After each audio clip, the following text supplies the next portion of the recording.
یہ الاسکا میں جنوب مشرقی چیچاگوف جزیرے پر ایک دھوپ والا دن تھا۔ یہ مقام الاسکا کے ABC جزائر میں سے ایک ہے جو ایڈمرالٹی، بارانوف اور چیچاگوف پر مشتمل ہے۔ اگرچہ یہ ریاستہائے متحدہ کا 5واں بڑا جزیرہ ہے، لیکن اس کی آبادی صرف 1000 سے کچھ زیادہ ہے، جو اسے گریزلی ریچھوں کے آخری ٹھکانوں میں سے ایک بناتی ہے۔ چیڑ، سنوبر، ایلڈر، پید اور بلو بیری کی گھنی نباتات وسیع منظرنامے کو سجاتی ہیں، جس نے ریچھوں کی ایک بڑی تعداد کو چھپا رکھا ہے۔ در حقیقت اس پاکیزہ پس منظر میں زمین کے کسی بھی دوسرے مقام کے مقابلے میں فی مربع میل زیادہ ریچھ پائے جاتے ہیں۔ چیچاگوف جزیرہ ریچھوں کی جنت ہے۔ جزیرے کے اس وسیع ماحولیاتی نظام کو سہارا دینے کے لیے برساتی جنگلات کے درختوں کی ایک بہت بڑے ذخیرے کی دیکھ بھال ضروری ہے، تاکہ جزیرے کی اس بے داغ خوبصورتی کو برقرار رکھا جا سکے۔ نتیجتاً جنگلات کا شعبہ حرکت میں آتا ہے۔ جزیرے کا ایک بڑا حصہ ریاستہائے متحدہ کی فارسٹ سروس کے زیر انتظام ہے، جو کہ امریکی محکمہ زراعت کا ایک ادارہ ہے اور ملک میں 190 ملین ایکڑ سے زیادہ زمین کی دیکھ بھال کرتا ہے۔ 11 اکتوبر 2012 چیچاگوف جزیرے پر لوگوں، جنگل کے محافظوں اور جنگلیہ حیات کے ماہرین کی چہچہاہٹ نے الاسکا کی خاموشی کو توڑ رکھا تھا۔ یہاں کام کرنے والے بہت سے لوگ ملک کے مختلف حصوں سے آئے تھے، جبکہ کچھ چند میل دور ہی رہتے تھے۔ ٹامس پورٹا کا معاملہ بھی یہی تھا، جو 25 سال سے سکا کے رہائشی تھے، تاہم ہمیشہ ایسا نہیں تھا۔ ایک نوجوان کے طور پر وہ 1987 میں سکا کے قصبے میں مستقل آباد ہونے سے پہلے مختلف دیگر ریاستوں میں رہی۔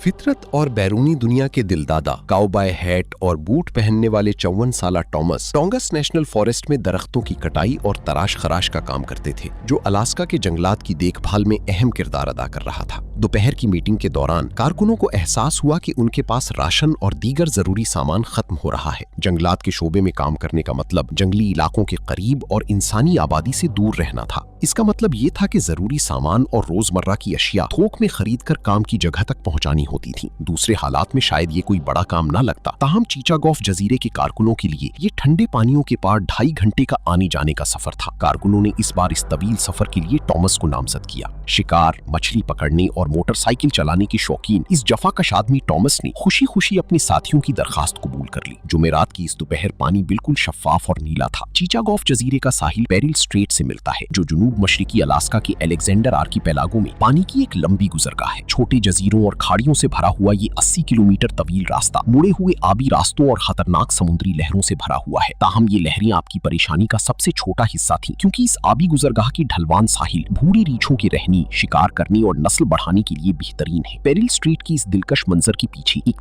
تاریخ چھپی ہوئی ہے۔ اسے اس کے ترجمے کے مطابق پرولیف پوگ باشق کے نام سے بھی جانا جاتا ہے۔ اس گزرگاہ کا نام روسیوں نے 1799 میں سمندری بلی فر سیل کے شکار کی ایک مہم کے دوران رکھا تھا، جس کا اختتام ایک تباہی پر ہوا تھا۔ شکار کے دوران ان آدمیوں نے اس چینل سے زہریلے صدفے شیلفش کھا لیے تھے، جس کے نتیجے میں تقریباً 150 اموات ہوئیں۔ یہ کہا جا سکتا ہے کہ وہی منحوس قوت جس نے 1799 میں ان لوگوں کو ہلاک کیا تھا اب بھی سرگرم تھی، جب ٹامس نے اپنی 13 فٹ لمبی کشتی اسکف تیار کی۔ یہ ہلکی پھلکی کشتی صرف چند لوگوں کے سفر اور مچھلی پکڑنے کے لیے موزوں تھی۔ اس میں ایک انجن لگا تھا جو چند میل فی گھنٹہ کی رفتار سے چلتا تھا۔ کشتی کے ڈھانچے کا لچکدار اور نازک مواد ہی ٹامس اور مطلق خطرے کے درمیان واحد رکاوٹ تھا۔ آگے بڑھتے ہوئے ٹامس شفاف آبی راستوں کی طرف بڑھے۔ راستے میں ان خوبصورت چھوٹی کھاڑیوں اور جزیروں کا مشاہدہ کرتے رہے جو الاسکا کی پہچان ہے۔ آخرکار سامنے کا ساحل ٹامس کے لیے ایک خوش آئند منظر تھا۔ انہوں نے کشتی کنارے لگائی اور کریانہ کی دکان کی طرف چل دیے۔ یہ ایک مختصر سفر تھا، کیونکہ ان کے پاس پہلے ہی ان چیزوں کی فہرست موجود تھی جن کی کیمپ میں ضرورت تھی۔ ٹامس نے دکان میں گھوم کر ضروری خوراک اور سامان کا احتیاط سے انتخاب کیا۔ ٹامس نے کیشیئر تک پہنچ کر ادائیگی کی، سامان اٹھا کر کشتی تک لائے اور اسے احتیاط سے اس پر لاد دیا۔ ٹامس نے سوچا کہ وہ توقع سے جلدی واپس پہنچ کر اپنے ساتھیوں کے خوش چہرے دیکھ لیں گے۔ وہ ہلکی کشتی ایک بار پھر پیریل اسٹریٹ کی لہروں کو چیرتی ہوئی اسی راستے پر چل پڑی جس پر ٹامس چند گھنٹے پہلے آئے تھے۔ الاسکا میں تقریباً 25 سال گزارنے کے باوجود ٹامس دن کی روشنی میں الاسکا کی جنگلی حیات کے اس مخلص اور الہامی منظر کی تعریف کیے بغیر نہ رہ سکے۔ ان سے بے خبر یہ آخری بار تھا جب وہ اسے دیکھ رہے تھے۔ ٹامس پوائزن کوف کے قریب پہنچ رہے تھے۔ اچانک پیریل اسٹریٹ کی تند و تیز لہروں کے خلاف کشتی کا انجن خراب ہو گیا۔ ٹامس نے سوچا کتنی کوفت کی بات ہے۔ انہوں نے انجن کو دوبارہ سٹارٹ کرنے کی کوشش کی، اس امید میں کہ یہ دوبارہ چل پڑے گا، لیکن وہ جواب دے چکا تھا۔ جیسے ہی انہوں نے اسے ٹھیک کرنے کی کوشش کی، ٹامس نے اپنے ارد گرد دیکھا جس طرح لہریں برتاؤ کر رہی تھیں۔ ٹامس کو احساس ہوا کہ وہ زیادہ دیر تک پانی میں ساکن نہیں رہ سکتے۔ یہ خوبصورت گزرگاہ آخرکار ایک مہلک حسینہ ثابت ہو رہی تھی۔ انجن کی آخری